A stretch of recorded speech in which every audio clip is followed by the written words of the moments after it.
Hello, I'm Fox 5 IT reporter Randy Travis. The investigation you're about to see has changed lives, preventing innocent people from going to jail.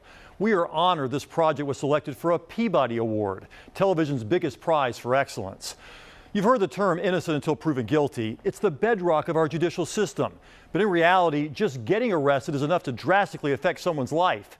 This investigation shows how Georgians are jailed on felony drug charges based only on one of these, the results of a $2 test. And as you'll see in the next half hour, the harm can be heartbreaking. We've never been to jail in our life, and being there was like a different world to me. Test kits don't lie. Man, I don't do no drugs. Man, I don't. We said, go ahead, search. You know, we don't have anything. We don't do anything. If you had waited in this particular case, your department, you wouldn't have sent an innocent person to jail. That's a great way to look at it. The offer on the table was 25 to do 20 years. Do 20 years for incense. Where are you headed to tonight? If you drive in Georgia, you could wind up the reluctant star of your own police dash cam video, just like this Villa Rica teenager. Tell me again why you're so nervous. A Douglas County deputy pulls you over for a minor traffic issue. In this case, failure to maintain lane. You just want to get back on the road. Is there anything in that car that's illegal? I can. Sure, you've got nothing to hide. But if a cop relies on one of these, being innocent may make no difference. What am I doing? I'm going to explain something to you in just a second. It blew my mind. I just didn't think it could happen. These test kits have been around for decades, a cheap, fast way for a street cop to test for the presence of illegal drugs in the field. Drop some of the suspicious substance into the disposable packet, follow the directions, and watch to see whether the solution matches the color on the package. But even the box says don't take their word for it. All test results must be confirmed by an approved analytical laboratory. But how often does a real lab reverse those field test findings? More than you might think. We obtained all the negative drug test reports from the GBI crime lab and then researched to see how many of those started with a positive field test.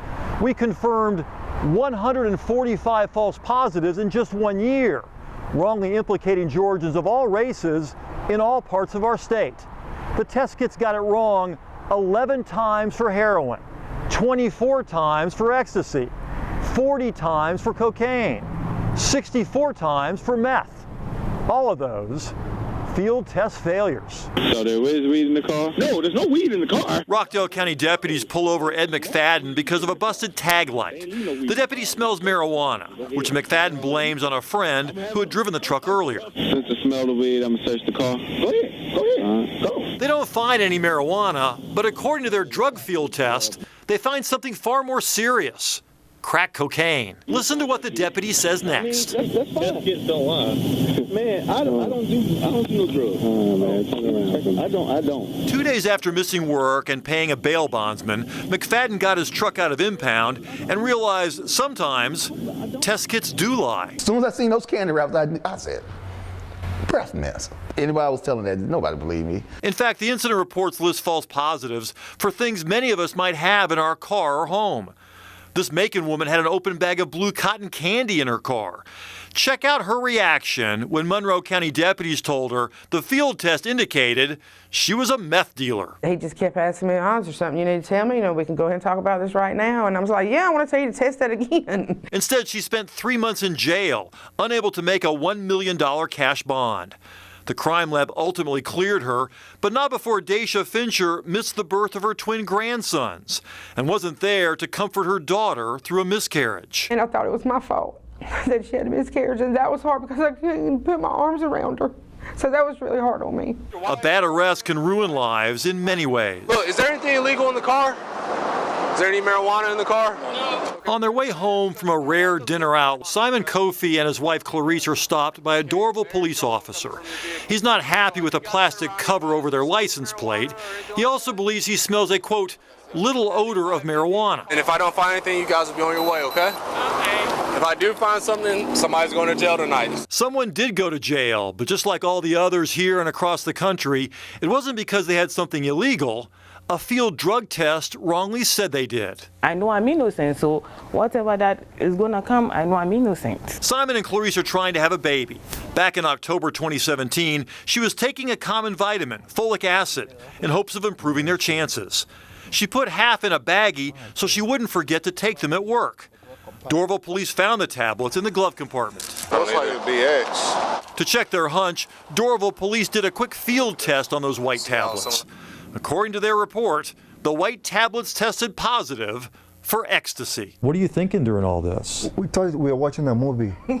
For 2 weeks, the couple sat in the DeKalb County Jail until their public defender could convince a judge to release them on a signature bond. I kept crying all the time. By the time they got out, the damage had been done. Clarice's employer fired her for not showing up to work.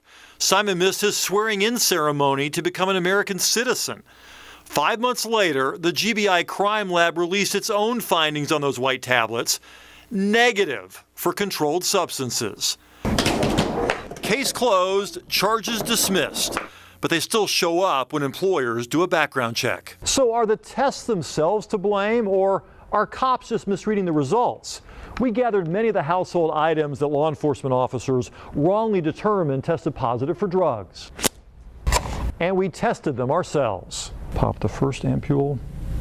We carefully followed the instructions for the NARC-2 test kit made by Searchy, the leading provider of police field tests and the one most often listed for the 145 false positives. Many of our tests came back negative, the solution not matching the color on the package that would indicate drugs are present. Then we tested blue cotton candy. It said we had a bag of blue meth. A clear example of a false positive. We also tested folic acid, the vitamin that Dorville police said was ecstasy. A positive test should show up purple. Could be purple, could be red, but it's certainly not ecstasy.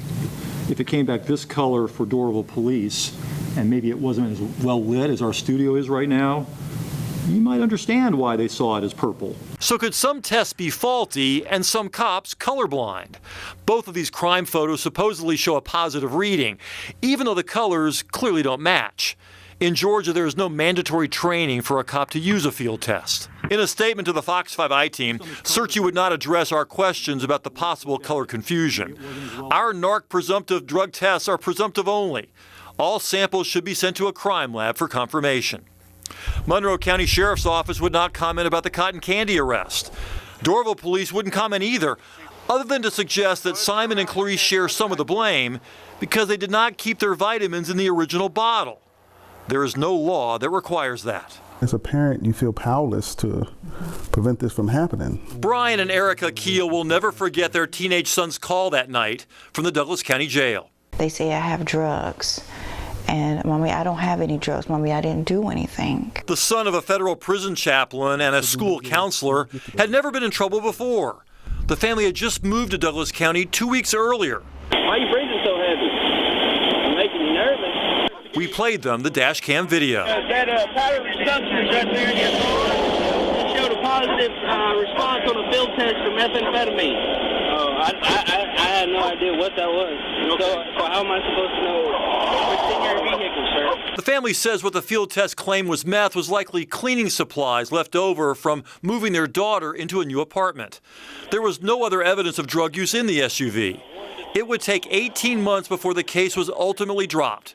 Their son unable to get a summer job or travel out of state because of the pending felony. We need to make sure that we have true evidence, and those test kits are not true evidence. Do you think your guy screwed up?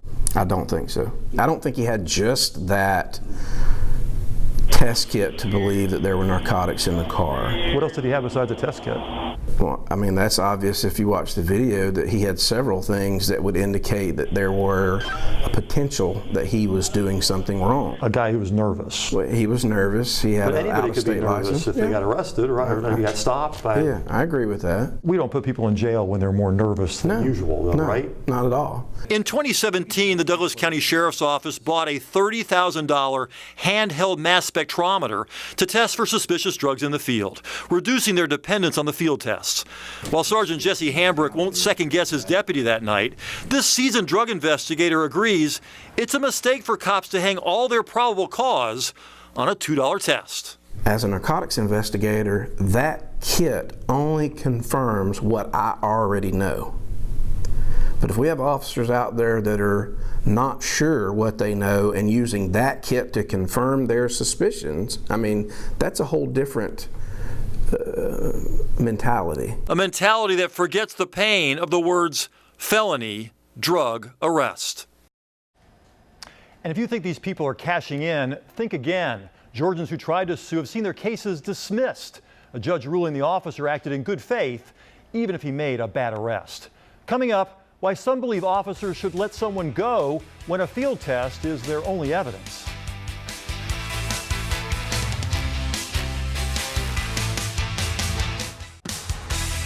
It can take months for the crime lab to issue a drug report, so you might understand why these field tests are so popular with police. They can give a reading in a matter of seconds, right there on the scene. But some agencies heard about our findings and decided it's better to be right than quick. It's just after midnight this past summer, and a small canister inside a beat-up Jeep Cherokee has Lawrenceville police extra curious. They question the couple just pulled over for driving with no registration. Oh, that's fine. It has, it actually has sweetener in it. Sweetener? Like Splenda? Yes. Interesting. Interesting because their drug field test already determined that mystery white substance was amphetamines. Someone's headed to jail tonight on felony drug charges. There's nothing in it. It is sweetener. We don't even do drugs. A Fox 5 I-Team investigation discovered law enforcement across Georgia making felony drug arrests based largely on the results of these $2 tests, commonly called NIC tests. Even though the box itself screams in capital letters, all test results must be confirmed by an approved analytical laboratory. In just 1 year, the state crime lab reversed 145 positive field tests. That meant innocent Georgians spent days, even weeks behind bars before they could make bond, sometimes losing jobs or homes. Before our investigation aired, did you have any idea that these tests were suspect? No, I did not.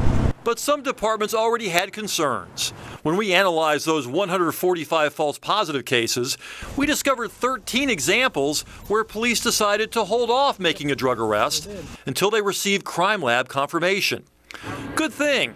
Otherwise, Duluth police would have wrongly arrested these 3 delivery workers for cocaine possession. You want a weapon to take it with you? You got my address and all my information. I ain't going nowhere. They insisted it was air freshener.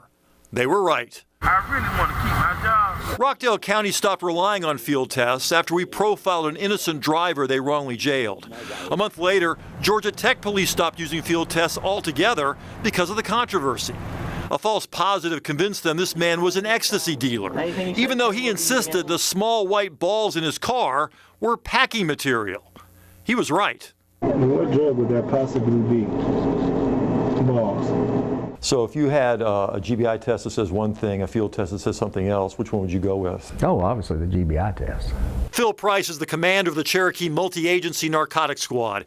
He believes if a field test is a cop's only evidence, they should release the suspect. And you can always come back after the lab results come back and find that individual.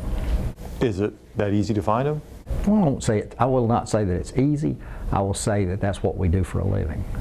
We go find people. I was upset because I knew that there wasn't anything. There was nothing. It was just sweetener. Back to that Lawrenceville couple in the summer of 2018 having a very bad night. And stuff actually tests positive.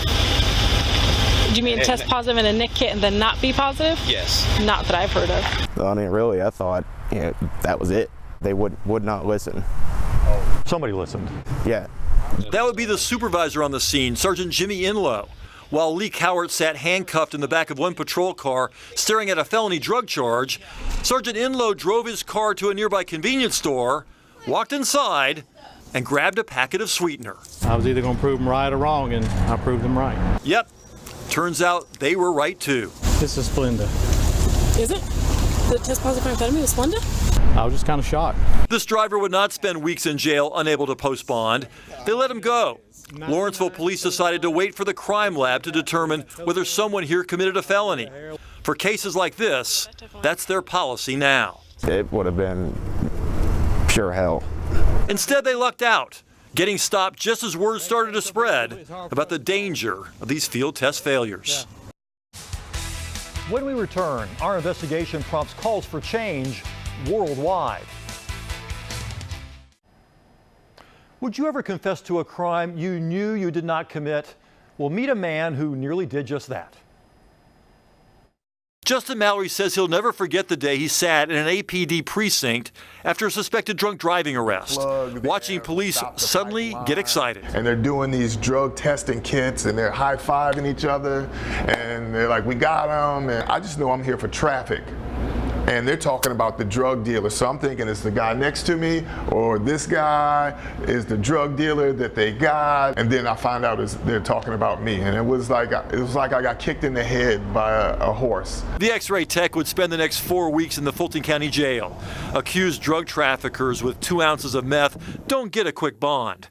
Mallory wrote letters from jail trying to explain that what they tested was really incense and baking ingredients. By the time a judge finally granted him bond, Mallory's fears had come true. Evicted from his apartment, his truck repossessed, his fish and turtles dead. Everything I had amassed in my 18 years of being in Atlanta was gone. Nobody wants to see someone who's innocent of a crime go to jail and spend days in jail for something they didn't do. For 33 years, Pete Scandalakis locked up drug offenders. Today, the former DA represents all prosecutors in Georgia. He's actually encouraged by our discovery that false positive tests led to 145 people wrongly suspected of felony drug charges. I think this is a good story.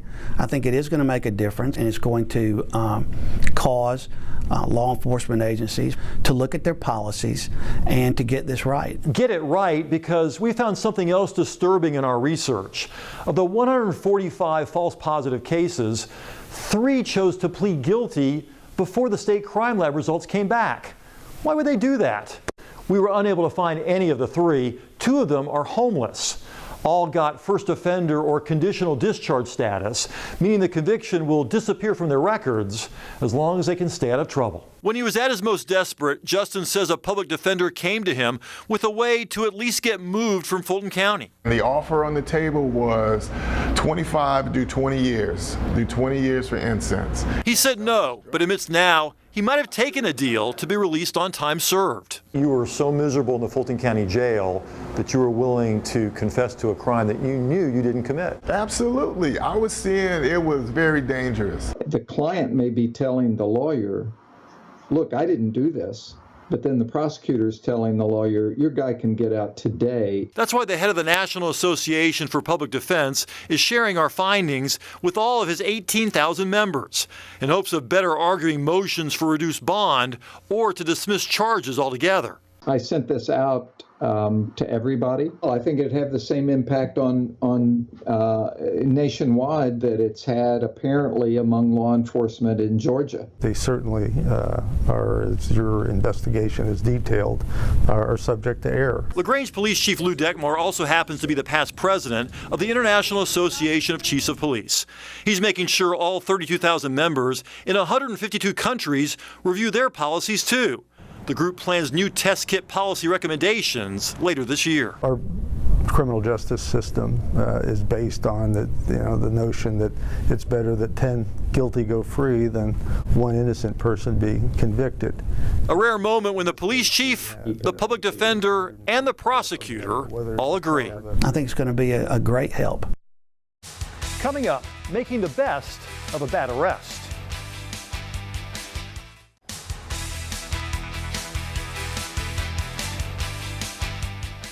We spent a lot of time telling you about the danger of trusting these $2 tests, but let's end on a happy note.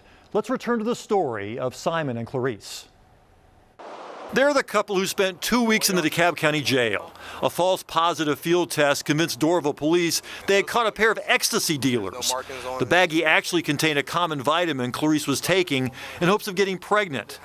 While in jail, Simon missed his swearing-in ceremony to become an American. Even though the charges were ultimately dropped, Simon had a hard time convincing the U.S. Citizenship and Immigration Office.